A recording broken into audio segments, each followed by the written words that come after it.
So,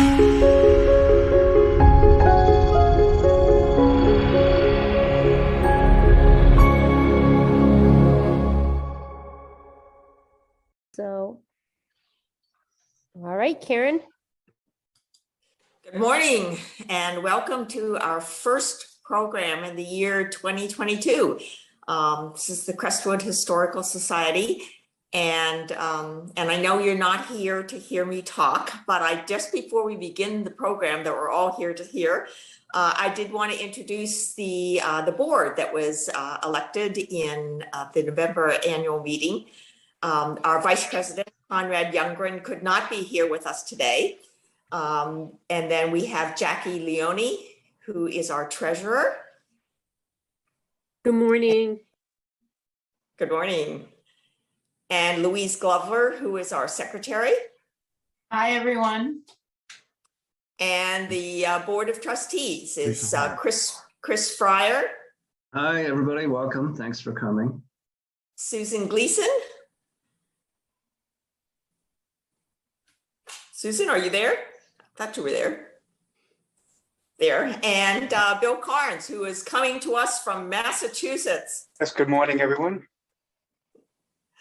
Like I said, this is not the reason you are here to meet us.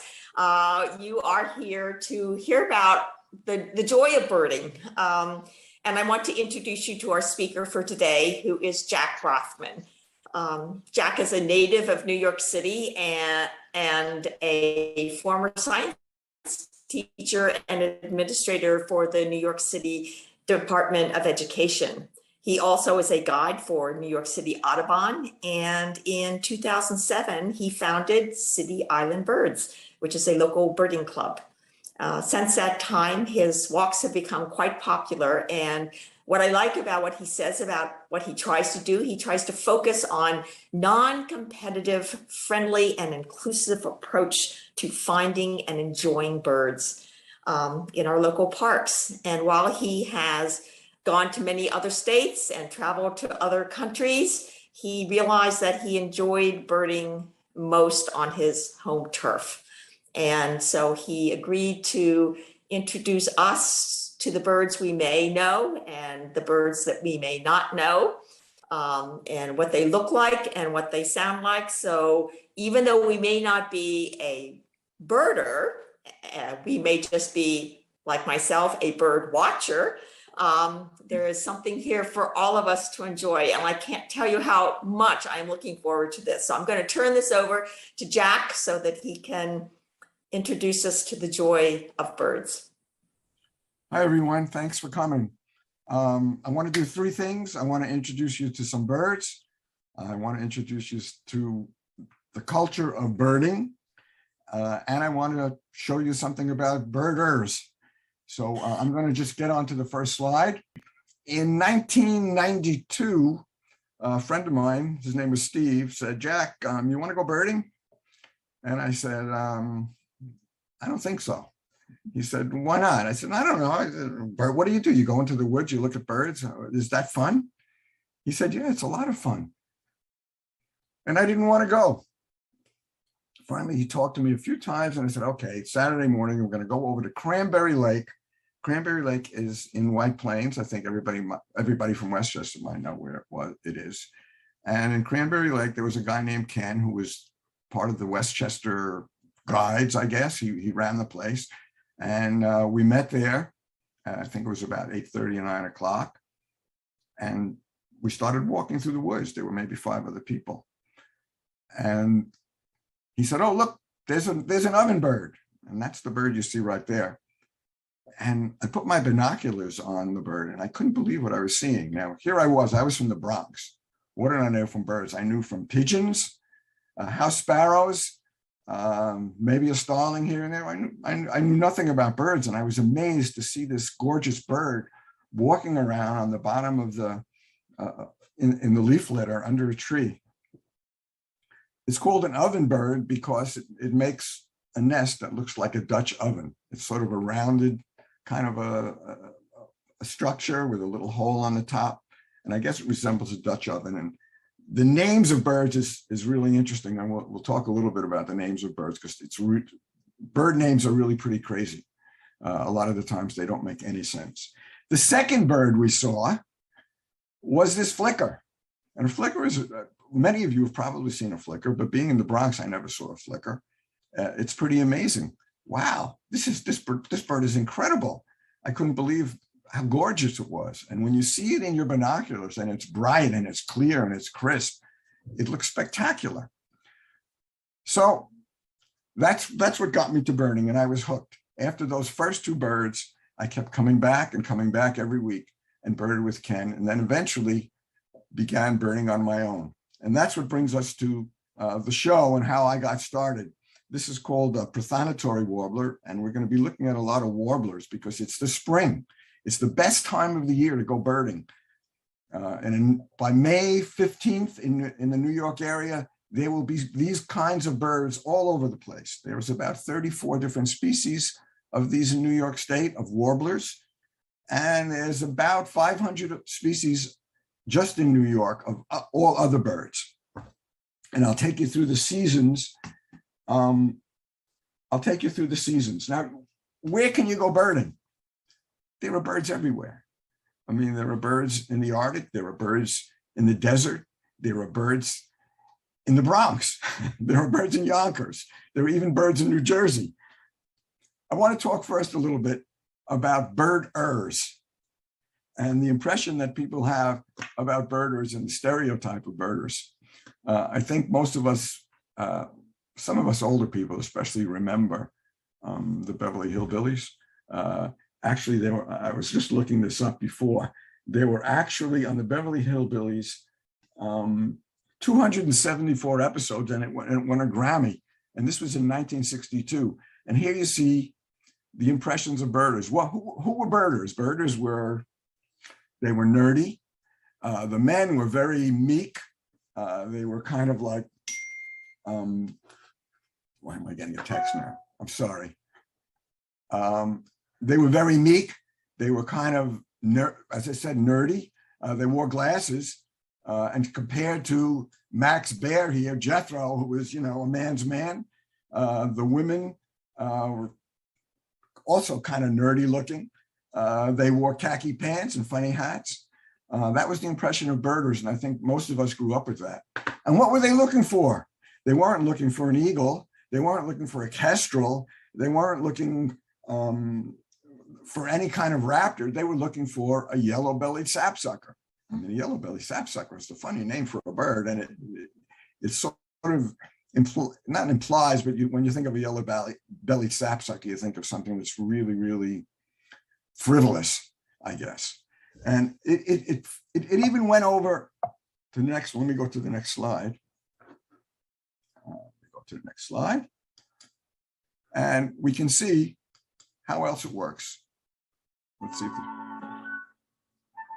I can make this long. Everybody remembers the honeymooners, I hope. Say, live and breathe a yellow-bellied sapsucker. Hi, Norton. Hey there, what do you say, Ralph? Listen, I'll be right with you. I gotta make an entry in my bird watching book here. I just seen a yellow-bellied sapsucker. Bird seen, yellow-bellied sapsucker. Place where seen, Central Park. Tell you one thing that bothers me. They're not supposed to be within 3,000 miles of here. Well, how do you know it's a yellow-bellied sapsucker? Don't forget, last week you saw a robin with a wishbone in its mouth. You said it was a chicken hawk. Nevertheless, I'm sure it's a yellow-bellied sapsucker. Why are you sure it's a yellow-bellied sapsucker? What else could it be? It's got a yellow belly and it was sucking sap. I don't know why a man of your age watches birds. Why shouldn't I watch them? They watch me, don't they? The only bird that watches you, Norton, is a woodpecker. Okay, so there you have it. Let me see if I can get to the next slide. It's the yellow-bellied sapsucker again. Whoops, I'm sorry. Let me see, get this off. There we go. So I'm going to talk about birding in 2022. If you look at my group here, This was a City Island Birds Walk. This was really not 2022 because we did this walk before the pandemic. None of us were wearing masks, and we had a hiatus during the pandemic. I didn't really have any walks. We're still wearing the funny hats, still have the khaki clothes. So maybe we're not that much different from those nerdy people that were in the Beverly Hillbillies. I'm not sure. If you look at the bottom of my pants, you'll see my socks are over my nylon khaki pants, and that's to keep out ticks. Westchester does have a lot of ticks, as does the Bronx. So that's one of the things about bird watching you have to be careful of. And if you do anything outside, you have to be careful of ticks. So let's talk about birders for a little while. A study was done in 2016, and that 2016 showed who birders were. I don't want to bore you with charts too much, but if you take a look at on the left side in table 1, most birders were from 45 to 54 and from 55 plus. Although if you take a look, you'll see that there was some from 16 to 24, a little gap from 25 to 34, because I guess people are busy, you know, raising families or whatever they're doing, working hard. More birders participate, and if you go to the right, you can see that in 2016, which was actually 6 years ago, birders made more, people who birded made a higher income than other people. And if you look to the very bottom, you'll see most of them, 26%, not most, 26% were college graduates. That's not to say that other people who are not college graduates don't bird. A few of my friends are not college graduates, and they're great birders. But in general, I think birders make more money and are more educated. That's in general.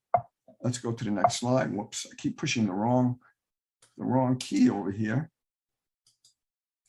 So here's a group of my friends. We went up to Montezuma Wildlife Refuge in the end of August. And if you take a look at the equipment we have, we spent a lot of money. Birders spend $41 billion in 2016. And I think that pretty much rivals golf and tennis. Birding has become really very mainstream. A lot of the equipment there, we have binoculars that cost from $2,000 to $3,000 and scopes, that long lens, but we still have the funny hats. So birders spent a lot of money, and it's become a part of the economy. It is no longer fringe. Let me go on to the next one. This was in the New Yorker on the 21st. So you're out in the field and you're looking through your binoculars and you see your friend over there and you say, let me try your binoculars for a second.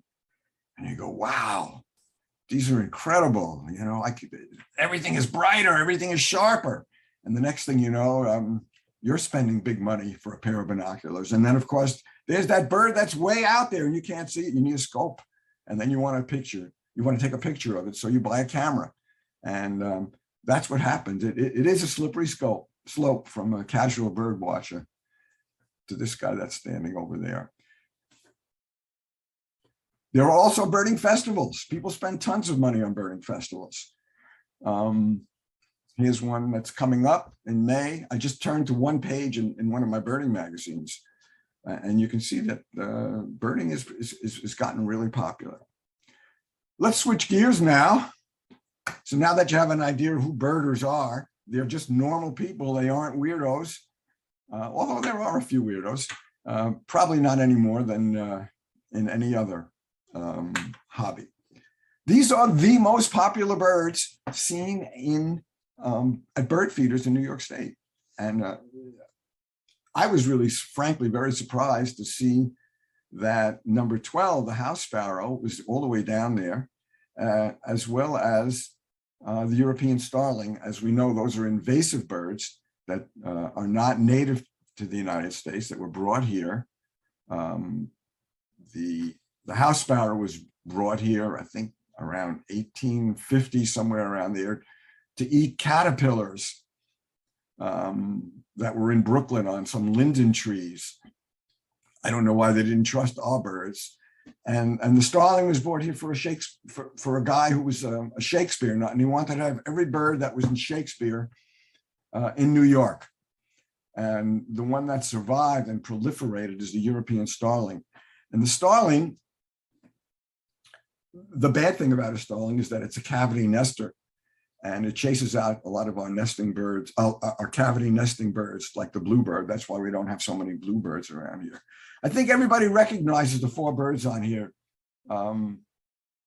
Anyone wanna, I don't know if I could find the place where we get the chat. Anybody wanna put in the chat what the top left bird is? Let's see if I could get to it. Anyone wanna, none of my birding friends. Non-birder, wanna try? Okay, the top left one. Chickadee, Nan said. Chickadee, there we go, great. Chickadee, black-capped chickadee. So the black-capped chickadee is here. There are other chickadees. There's one called the boreal chickadee, which is up in northern Maine. There's a Carolina chickadee in New Jersey. So there are other chickadees. And of course, everybody's familiar over here with the cardinal, the American robin, and a tufted titmouse. These are normal and everyday feeder birds. You notice you don't see American robin here. And that's because American robins don't eat seed. You don't see an eastern bluebird. You don't see that here either because they don't eat seed. They eat insects. So robins will sometimes be around feeders. I think what they're doing, birds are very social. They want to be around other birds. So they'll hang around the feeder because there's other social birds there. They'll also, I think, eat some of the worms from the rotting bird seed. I'm going to play a couple of songs. Let's see if anybody can recognize these songs. We don't have that much time because I got a lot to say. I'm going to play one. Let's see if anybody can identify it. I'll pick one that's not too hard, that you're probably hearing now. Let's see if I could get it. They're in now for the migration. And they've been seen all around New York area.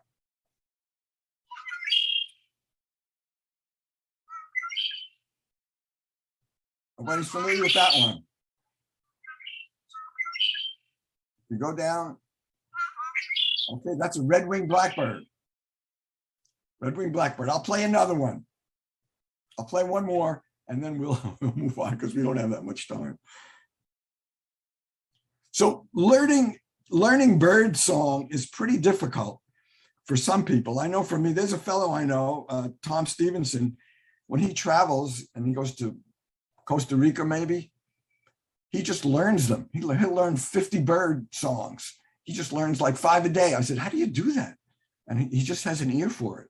I can't do that. There is an app called Merlin, and I'll show it to you later, where you can let the app listen to the song, and it tells you what the song is, what the bird is. Let me put on this one. Let's see if you can, this one. This is another pretty familiar one. I'm sure you've heard it.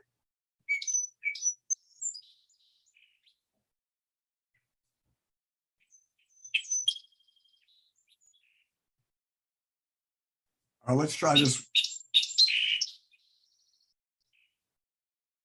Okay, that's a song sparrow. So that's another fairly common bird. I'm hoping that everybody is familiar with most of these birds. Growing up in the Bronx, as I told you, I really didn't see, was not familiar with any. The interesting thing about the blue jay on the top is that it's probably the most social bird there. So if I'm when I go to Pelham Bay Park in the winter, I usually throw seed down because it makes it a lot easier to see the birds. It's now illegal to do that. So I do it anyway, I have to admit. And if a blue jay comes down, it immediately calls, and in 3 minutes, there's 25 blue jays there, and I don't see any of these other birds doing it. It's just amazing. Okay, let's go on. Okay, people ask me, should we be feeding birds? And you don't need to feed birds unless you like to feed birds. It's fun to feed birds. It's fun to see them. But you don't really need to. They've been surviving without us feeding them. If you do feed them, I would advise you to clean your bird feeder all the time, because it spreads disease. I know I'm kind of neglectful of that. And you don't want seeds that have lots of cracked corn in them, because you're just going to get lots of pigeons. You go out and you see this beautiful bird feeder in the store. It's made out of wood. It's some craftsman made it, and you hang it up, and you come back the next day and it's ripped to shreds. So you have to buy a bird feeder that's kind of squirrel proof. Otherwise, you're going to be spending lots of money for no reason. It's just going to get destroyed. And of course, when you put out a bird feeder, you're making a feeding station for raptors. So once a raptor discovers your bird feeder, it's going to hang out and it's going to start eating the birds that you're feeding. So a good idea is to put your bird feeder somewhere under a tree. And if you do get raptors, you have to stop feeding for a while until the raptors go away. Red-tailed hawks are pretty good for that. They love to eat all the birds from the feeders. We'll have questions later. I know some people may have questions about bird feeding. And as I said before, some birds won't be there. Birds you may want to see, like bluebirds, are not going to come to your feeder. Okay, let me get to the next slide. So people say, what's the difference between birding and bird watching? Well, I don't know. Is there really isn't much of a difference, other than birding is sort of a more modern term for one, and it sort of implies that you leave your area. You don't hang around your house to just look out the window and look at your feeder, but you go somewhere and you go birding. Most birders, when they go out, they hear the birds before they see them. And that's kind of in a sense, if you're going to be recording birds, if you're recording birds and keeping a list of the birds that you see or hear. So if you go bird watching, you really can't put down birds that you hear. If you're going birding, then you can put down, well, I heard a black-capped chickadee, I heard a Carolina wren, I heard a robin. I can list those down in my bird watching list. I didn't see them, but I heard them and I know their calls. So it's really important to if you want to be a really good birder, you really should learn the bird songs. Some of them are quite difficult to learn because each bird might have 6 calls. And there are people who can actually hear one little chip note. That's something called morning flight in Cape May. And these people go up on a platform. And when the birds are migrating, the birds are flying overhead.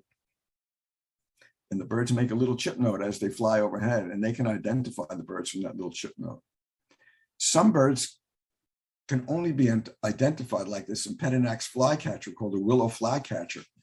So it has other ones. There are alder flycatchers and other ones in its genus, and they all the birds look all exactly alike. You can't tell the difference. The only way you can tell the difference is by hearing them sing. And that makes for a really interesting dilemma, which I will talk about later when you're trying to identify birds. It's a kind of a funny story. You can't talk about birds without talking about bird migration. This is the best time of the year. I think I said that already, to see birds.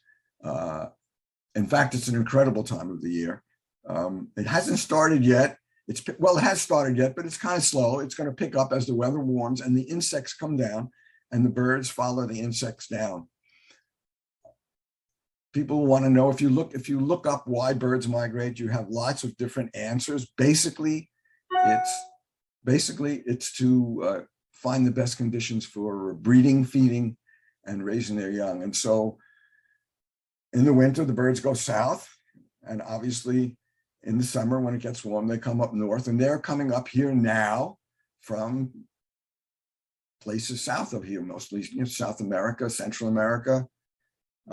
Some birds are long distance, other birds are short distance migrants. They all migrate, they don't all migrate at different times, but they migrate in groups, and they wait for a day where, well, probably it's a hormone that begins to generate in their body as the days get longer. And they wait for an opportune day when the winds are the right way, and they migrate at night. Let me go to the next slide. There we go. So there are flyways where these birds migrate from. These are not carved in stone. And you can see that the blue line is pretty much for this only goes down, as you can see, to Central America, but the birds do migrate further than that, as you'll see. So what happens when a bird that's in the Pacific flyway ends up in the Bronx, in Yonkers, in New York?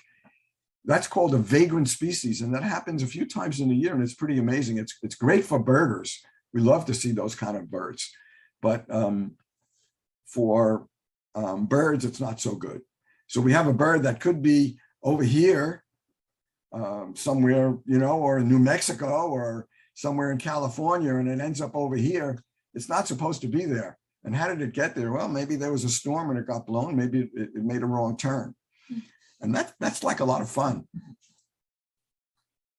There are some incredible migrations.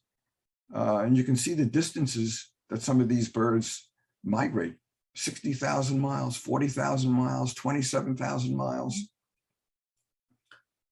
There's only one bird that we see here that is that's on this list, I shouldn't say, and that's the pectoral sandpiper. You can find that bird here in the Bronx in Pelham Bay Park. You can find that bird in Jamaica Bay. You can find probably in Rye and places in Westchester near the water. So this is a blackpoll warbler, and it's probably by weight, it's the longest distance flyer. I took this picture of it right over the bridge on City Island, but you can see them in lots of the woods in Westchester, and certainly in Central Park. It's a warbler. It's one of the warblers, and of course it says blackpoll warbler. 1,250 miles nonstop. Let's see if I can get to the next slide. Whoops, I didn't want to do that. Whoops, there we go. Look at where it starts out. I mean, it starts out in Alaska, and somehow when this incredible bird ends up in the Bronx or ends up in Yonkers or ends up, it's amazing when you think about that. It's this little tiny thing, and I can take a picture of it, and I could look at it in my binoculars.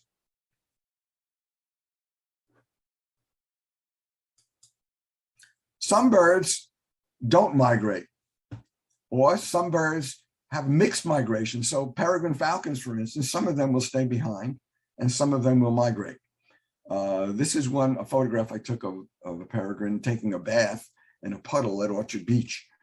You can go to Orchard Beach, and if you see lots of gulls, you know the peregrine falcon isn't around. The gulls are usually kind of loafing on the beach there. They're just hanging out in the parking lot.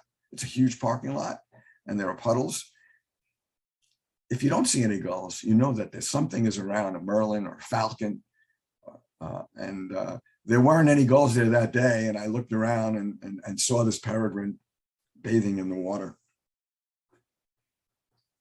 Okay. So how do we know when is it going to be I'm a birder, and let's say I'm working, and I say, gee, I really would like to know when I could take a day off and go birding, because I want to go when the migration is good. Well, we have technology now. It's incredible. You can go online and you can look at this map. It's radar. It's done by Cornell University. It's called Birdcast, and you can see what the next day is going to be like. It's not always 100% accurate, but it's fairly good. And you could see, well, where do I want a bird? I want a bird down. If I was living in California, not so good. But in some other states, it looks pretty good. I mean, look at the intensity over here. I think it's in the Carolinas and Alabama and some of these other places. I'm trying to get up to see where I am here. Okay, let's go on. So technology has really changed birding. When I began, the only technology you had was phone calls. Hey, look what I saw. You want to go see this? Now it's all changed. So some birds as I said, some birds are short distance migrants, some are long distance migrants, and some just kind of hang out and they overwinter. So this is a red-headed woodpecker. That's probably a short distance migrant. And I took this picture also in Pelham Bay Park a few years ago. We had 3 of them. And this is a southern bird pretty much, but it does come up north. We see them here every so often. It's a gorgeous bird. Lots of people like to see it. I know that a lot of people in Westchester have seen pileated woodpeckers, and they nest in Rockefeller State Park. And if you want to go see one, if you do a good enough walk on Rockefeller State Park a few times, you're probably going to run into one. We had a nest one year. My wife Jane and I were watching the nest. And some birds are resident. So this is a red-tailed hawk. I know you've all seen them. If you drive along the highway and you look up on the telephone poles, a lot of times they'll be on the lights. You'll see them. A lot of times they're just sitting there waiting for roadkill. And they are resident. And notice the red tail on the red-tailed hawk makes it easy to identify. The other thing that makes it easy to identify is right over here. You can't see it, but there's a band across its belly, which makes it pretty good with a pair of binoculars. You can easily see that. Probably when you're looking at hawks in New York State, I would say most of them are going to be red-tailed hawks, because that is the one that is resident here. You can go birding in every season. And so I just wanted to show you some of the birds you can see in New York in all the seasons. This bird on the top left, an eastern meadowlark. I took that photograph last year. I took it in Croton Point Park. On the right is a common yellowthroat, taken here. I think this bird on the left, which is a pine siskin, was taken also here. And out in Long Island, I'm trying to look at my notes, I can't remember the name of the park. Nickerson Park, Nickerson Beach, which is out in Long Island, is where you can go over there and you can see all these nesting shorebirds, and American oyster catcher, and you can see the little chick that's next to it. It's really very cool to see. That's in the spring. That's in the summer. So if we look, you can see that I tried to represent each one of the seasons with one bird. It's pretty tough because there are hundreds of them. Let's go on. So as I said before, spring is the most exciting season. And I just wanted to show you some of the birds that we see in the spring. So that's in these 3, the first 2 photographs, the eastern towhee and the cedar waxwing. The eastern towhee was taken nearby. The cedar waxwing was taken in a traffic circle.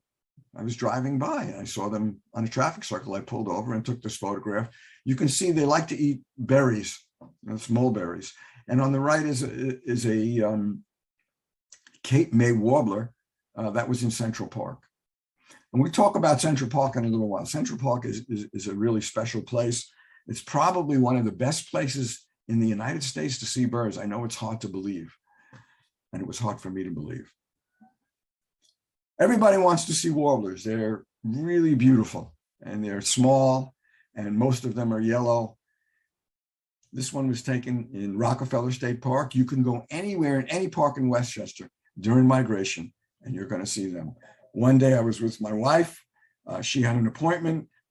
While she was in the appointment, I just went down into the woods and I saw a whole bunch of warblers right there. I brought my binoculars with them. You can bird anywhere. Blackburnian warbler, everybody wants to see this bird because it's just so bright and beautiful. Now these are photographs, so what you're looking at is something that's not moving, but when they move rather quickly, and they're searching for insects. Photographers are always looking for that bird. Rockefeller State Park, right near where everybody lives. These birds nest, blue-winged warblers. And as I said before, some of the names of birds don't really correlate with what they are. I don't know if you would call that wing blue. I would sort of call it gray. But they know, we have an American redstart that's orange. You know, we have a hawk called a sharp-shinned hawk. Well, I've never seen its shins. So names are really crazy. And that's a whole nother topic we can talk about on another time if we ever do it again. Parallel warbler, very common. We see dozens of these. And we see them in the spring and the fall. Check its feet out. Look at those little yellow feet. Look how cool that is. Stepped out of the parking lot. And there it was, a scarlet tanager, right in the right above me in the parking lot. And I happened to have my camera and I took the photograph. Now, do you have to get up really early in the morning? Well, the morning is best. And the reason is birds start feeding in the morning. Once the insects start moving, then the birds start moving. The birds are just going to go trying to eat the insects. Our New York State bird, the eastern bluebird, they haven't been doing well on their own, and we've been putting up I haven't, but lots of parks put up bluebird nests. And you can, if you definitely want to see eastern bluebirds, you can just go to Rockefeller State Park and look in the bluebird boxes. And you can see them all over. And that's where I took this photograph. We have flycatchers here too, great crested flycatchers. They nest here in this area in Westchester and in the Bronx and probably north of here. Okay, I was talking about Central Park. What makes Central Park so unique? Well, think about it. You're migrating, you're coming down in that flyway. You've been flying for I don't know how many hours. It's the night. And you want, the morning comes, the sun rises, and you need a place to land. And all you look down, you're a bird, and all you see is concrete. And so you find this little patch of green in the middle of this big city. And you land in Central Park. Most of the Central Park birds begin landing somewhere around Strawberry Fields very early in the morning. If I go to Central Park, we try and get there as early as possible. You go to Strawberry Fields, and eventually you see the birds land in the trees as they migrate. And from there, they kind of spread out in the park. Most of them end up in the Ramble. And there are tons of birders in the Ramble. If you go there during migration, especially on the weekend, there are birders all over the place. And it's not even like birding. You just walk up to somebody and they're looking at something. They're always glad to say, yeah, you know, up there, there's a catbird. That's the bird we're looking at over here. There's a catbird over there. And then you say, oh, wow, that's cool. And then you see another group of people looking at another bird. And you say, oh, that's a magnolia warbler. Wow, that's great. And you could spend, I don't know, from 7:30 in the morning till noon and see, 16 species of warblers or more. And in addition to things like that scarlet tanager I just showed you and all these other songbirds. Somebody made a movie about it. It's dated. It was made 10 years ago. You can see it on YouTube, but it gives you an idea of what Central Park is like. I'm going to play it for you.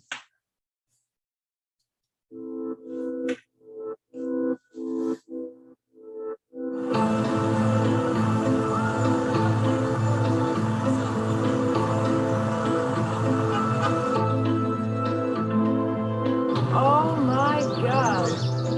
The main question people ask me is why birds? Female magnolia.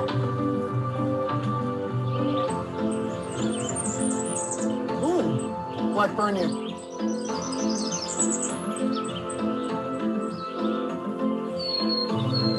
It's almost like seeing a movie star on the sidewalk.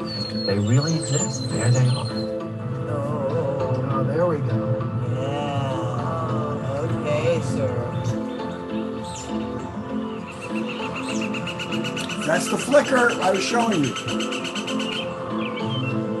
They'll see a little patch of green from way up there, and they'll funnel in. There's really no way to look cool.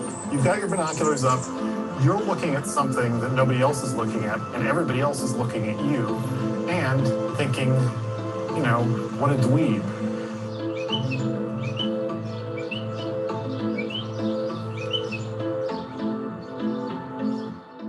Okay, that was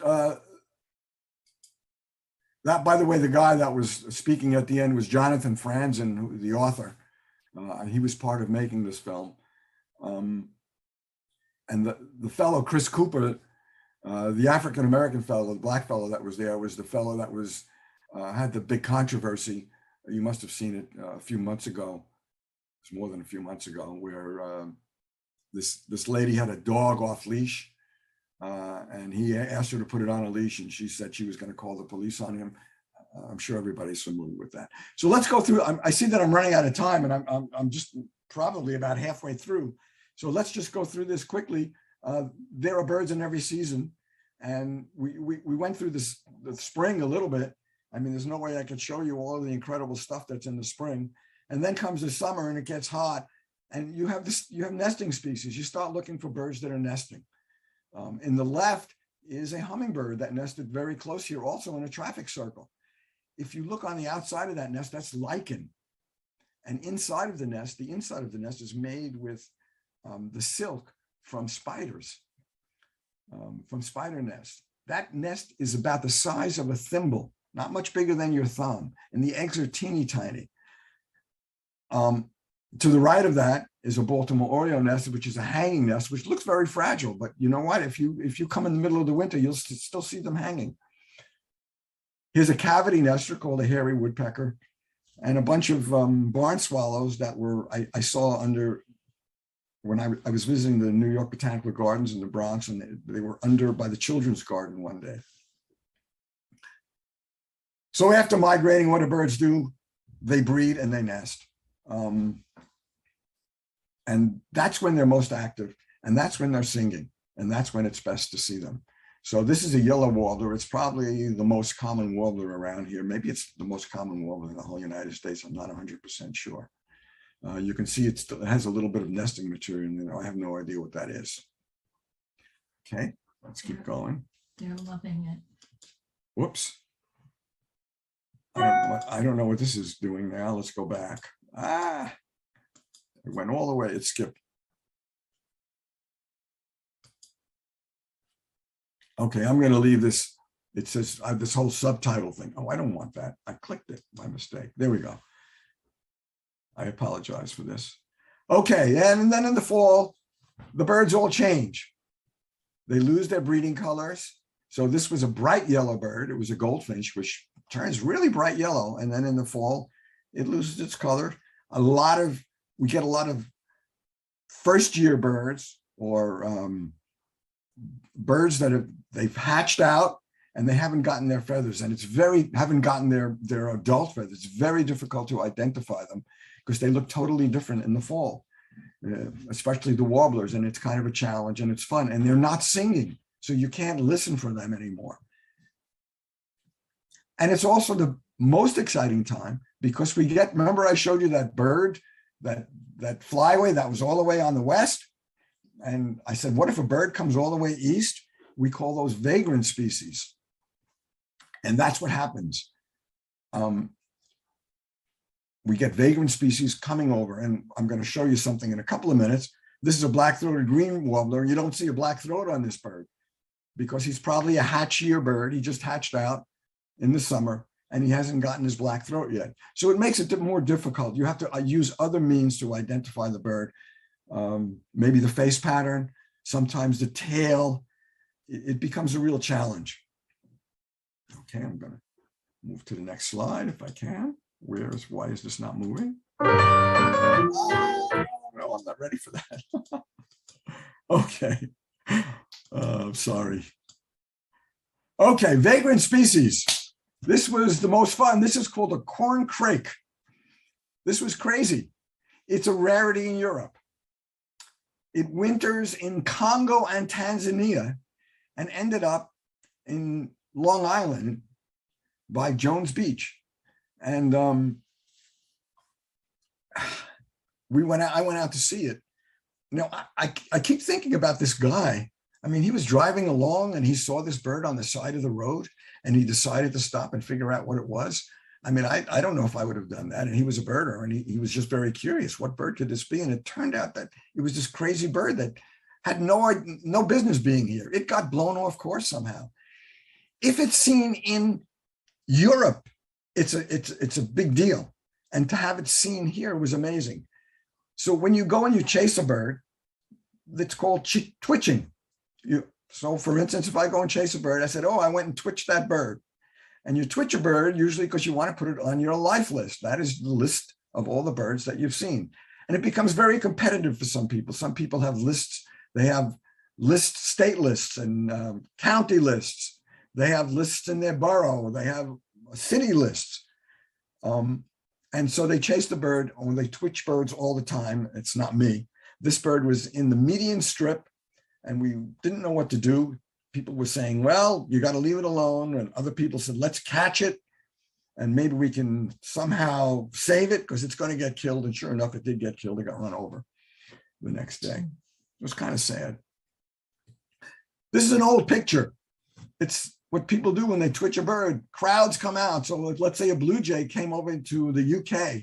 I mean, there would be crowds like this looking for a blue jay. It's interesting that it's an old picture and it's old men. So if you go birding now on most of the bird walks that I do, I would say 60% of the people are women who do the birding. So it's changed quite a bit from when this photograph was taken. Before I play this, this is an American woodcock that I went to see down in Bryant Park. Remember I said birds can be anywhere? Well, think of Bryant Park. It's on 42nd Street. It's a little tiny park. And I went to see this. It's got a great name. I wish they never changed the name. Timberdoodle, much better name than American woodcock. I put some music to it because it's funny. Watch the way it walks.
Okay.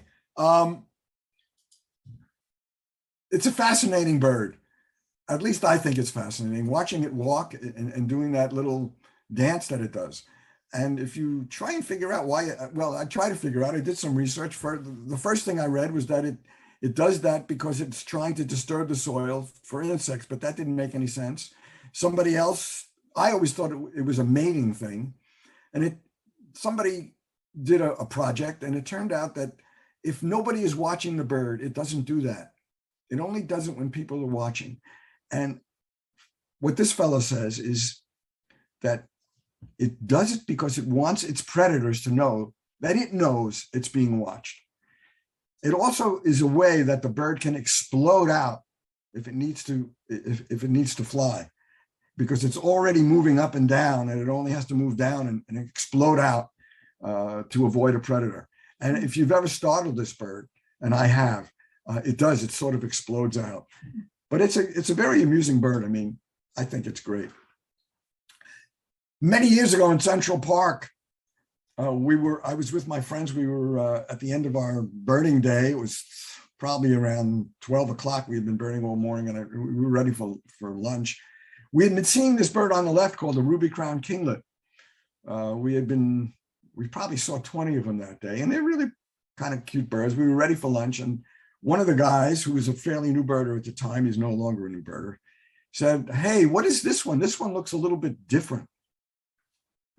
And we looked at it and we said, "Wow, that's not a kinglet. That's a flycatcher. That's a yellow-bellied flycatcher."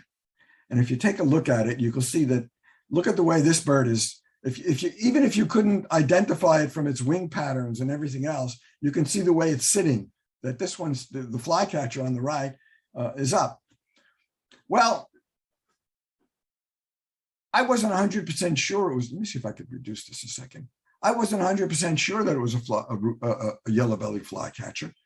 We didn't have a photograph of it at the time, but that's what it looked like. And this was a photograph that was taken later on. So when I got home, I put it on what we call the listserv, so people could come down and see it in Central Park. And somebody sent me an email not long after I got home. Jack, have you considered that this flycatcher could have been a vagrant flycatcher that's from California? And the reason was because it was November, and this bird shouldn't have been in Central Park in November. It should have left probably by August. And so they sent out a bunch of birders got together in Central Park and they went looking for it.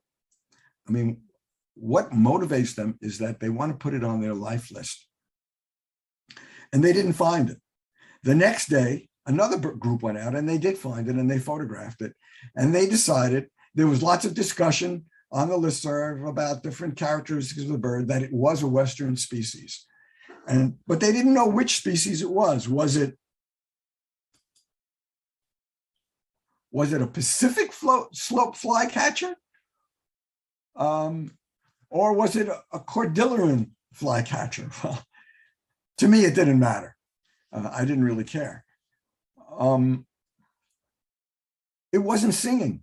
So how could you identify it? They look exactly alike. And you can see what it says up here, essentially identical to Pacific slope flycatcher. There was no way to tell. And guys were walking around with sound recording devices trying to hope it was going to sing.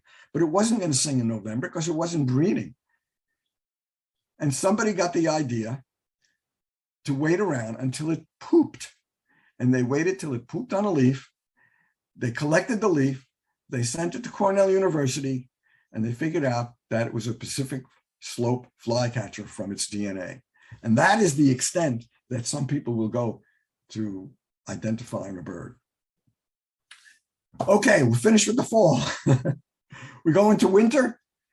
Owls, Pelham Bay Park, owls, long-eared owls. We haven't seen too many. So-what owls, we haven't seen too many, but we do see lots of barred owls, lots of beautiful ducks, and lots of beautiful sparrows.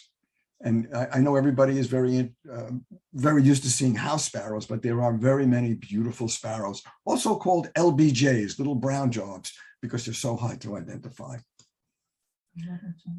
Also, the last few years, snowy owls, lots of snowy owls being seen at Jones Beach. There was one in Pelham Bay Park this year. Everybody loves to see snowy owls. They get badly harassed by photographers who come up very close to them, chase them, bait them.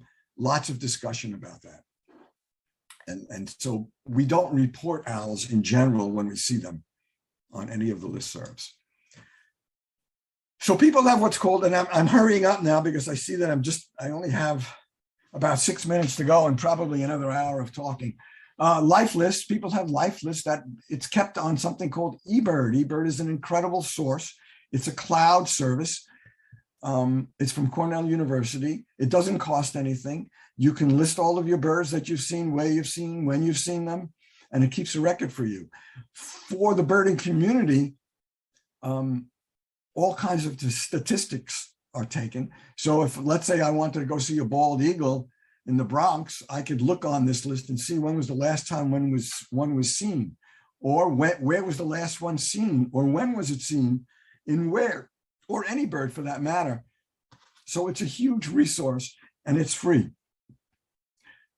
There are smartphone apps. You don't have to carry around a book anymore. You can carry around your phone, although I suggest having a book. And you can see that there's one from Audubon. The one in the middle over here is a Sibley. And this is what I talked about called Merlin, which is also a free app. You can take a picture with your phone, although that doesn't usually work because birds are too far away. But you can take a picture of the picture you took with your camera. You can use your phone to listen to the call, and it's pretty accurate, not all 100%. So I mentioned eBird. There's Twitter. People Twitter each other. People have WhatsApp groups. there's rare bird alerts, and everybody's got cameras now, spending tons of money on taking great photographs. So if you wanted to begin, what do you need? Well, you need a pair of binoculars. I'm going through this quickly. As I said, I would get an 8.42 pair of binoculars. I wouldn't buy them on my first time out. Most leaders carry a few pairs, or somebody would lend you a pair, and a field guide. You don't need to spend $5,000. You can spend 120 bucks, something like that, on a good pair of binoculars, 12 or 13 bucks on one of these guides, and you're in business. And I always recommend going out with a group when you begin. Birding in Westchester. Wow, there's a lot of places to bird. Every park is good. I have a walk coming on Wednesday, right here in Pelham Bay Park at 8:30. If anybody wants to join me, I'm expecting a lot of people. I don't know how many birds will be there. We're pretty early into the migration. Orchard Beach parking lot, 8:30. You can go on my website, City Island Birds, and you can get the specifics. You don't need to sign up. I also do walks in Van Cortlandt Park for Audubon, as well as my friend Joe McManus and another fellow named Nadir, and we alternate. That one you've got to sign up for if you go on the New York City Audubon website. New York Botanical Gardens with Debbie Becker. She's been doing it for 30 years. That's also a free walk on Sunday. It used to be Sundays at 11 o'clock, and they let you into the park to go birding. You know, into the Botanical Garden to go birding. You don't have to pay. Central Park, and during migration, Central Park is filled with birders. The Linnaean Society, they give free walks. The Museum of Natural History does charge, but I suggest the Linnaean Society. Since the pandemic, tons of people began birding. And so where we used to have 15 people on the Linnaean Society walk, I understand from some of my friends that there are now 100 people show up, and they have to break up the groups. There's a fellow named Birding Bob who's been doing it for many years. He's a very controversial figure, to say the least. He charges 10 bucks, that's okay. But he uses a little speaker and he records bird sound. He uses recorded bird sounds and calls the birds in.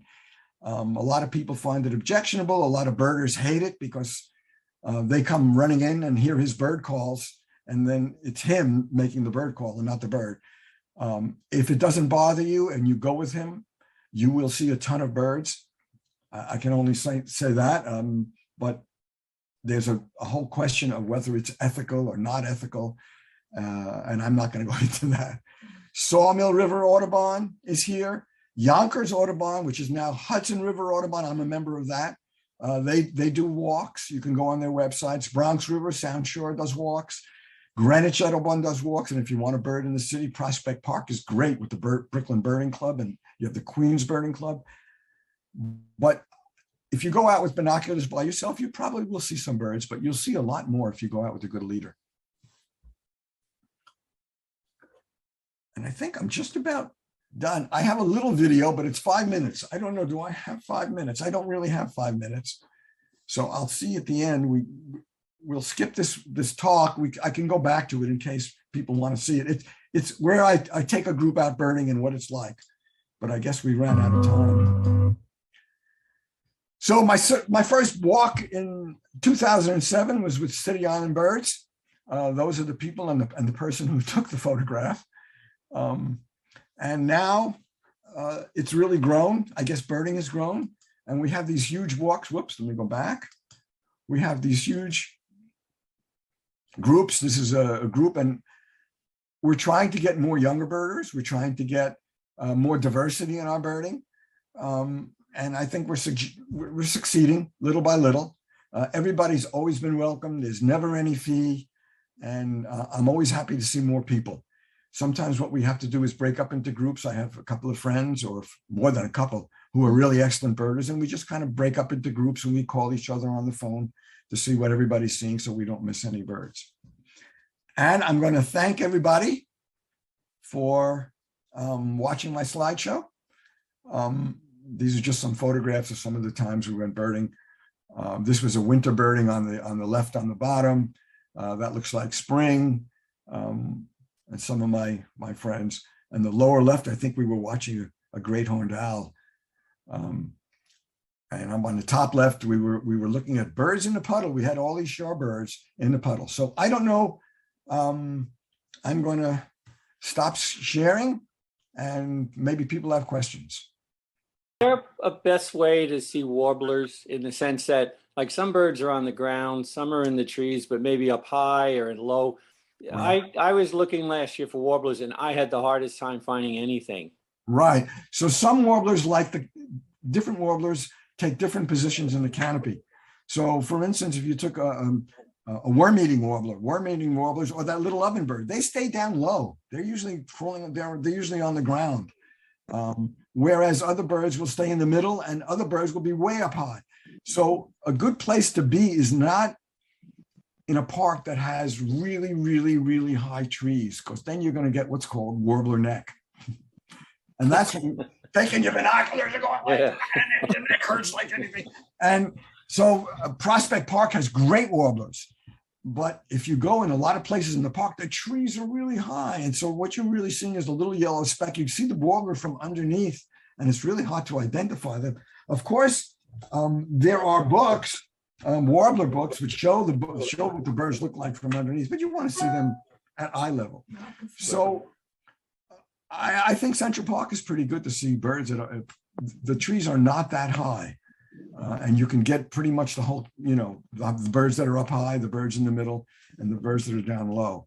One of the things that is not really considered ethical is calling birds in using bird calls. But what'll happen is a bird that's really up high will come down low to hear what that call is.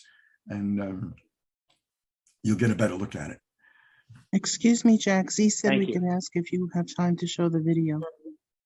I have plenty of time. I know that I had an hour. So I have a question. Are you familiar with the Israeli birder Yossi Leshem did work on finding the migration patterns to help the Air Force, the Israeli Air Force, avoid the clashing into birds. Yeah, I don't know if the Air Force, I don't know anything about what the Air Force does. I know that if they gave him money to do the research. Oh, that's great. Yeah. New Rochelle, I look at migration and I think of New Rochelle. New Rochelle, we drive through there all the time because we live nearby. They have built probably a dozen high-rise buildings and they're all glass. I mean, there's going to be devastating when the migration comes. These birds are going to be smashing into the glass. They find it in Manhattan. They find birds all on the ground, all these warblers on the ground, either stunned or dead. Crashing into the glass buildings. Do you want to? I just want to say, Jack, unless there are other questions, I am fine with you showing the 5-minute video. I think if people don't want to stay, they can leave. But I just want to make sure that if there are any other questions that people aren't going to be able to stay for the video and would like to ask, let's give them that opportunity. Sure. I would like to ask, what was that intro level but pair of binoculars you recommended, Jack? Oh, I have a few different pairs. If you email me, I will give you a little rundown, but the ones that I think are really terrific for the money, there's one called a Nikon Pro Staff, and they're about $120. I think I may have seen them on sale at B&H for $99. And there's another one called a Celestron Nature. I think they're also, and I would recommend 8x42. If you have those little tiny binoculars, and you're going to be really frustrated. Yeah. The view is very narrow like that. And so the bird is over here. You're going to be trying to find the bird. It's really hard. So you want wide. So that's why I do it 8x42. 8x42 is what I recommend. If you have really, really hands that are really, really steady, you can probably do 10x42. But for those of us who are over 50, especially, I recommend 8x42. Your hands are not steady. You think they're steady, but you're holding it up and you're going like this, and the bird is vibrating. Hi, Jack. Jack, this is You Michael. didn't mention finches. Hi, Michael. Hiya. I have a maybe a strange question. I'll give you a shot at it. In terms of birds' comfort and attraction or aversion to people, if you look at the kind of the end of the spectrum of that, in terms of birds that really love and get attracted to people, not just for feeding, but just to be around people, although maybe that's hard to discern the difference. Or those that really, are antagonistic, or, they really show that they don't like people around. Do you have any? Well, I think most birders are scared, they don't know if we're a predator or not. Some birds, when they're young, for instance, young red-tailed hawks, when you can get really close to them, they just don't seem to be afraid of you. Eventually they learn, don't get near people. But in the beginning, there was one down nearby here in a place called Turtle Cove. And we thought there was something wrong with it because it wasn't flying away from us. We were within 6 feet of it and it just stayed there. And we said, there's something wrong with it. So I got in my car and I got a cardboard box and I came home and I got a pair of gloves, and we were going to put it in a box and bring it down. And my friends were down there. They were watching the bird.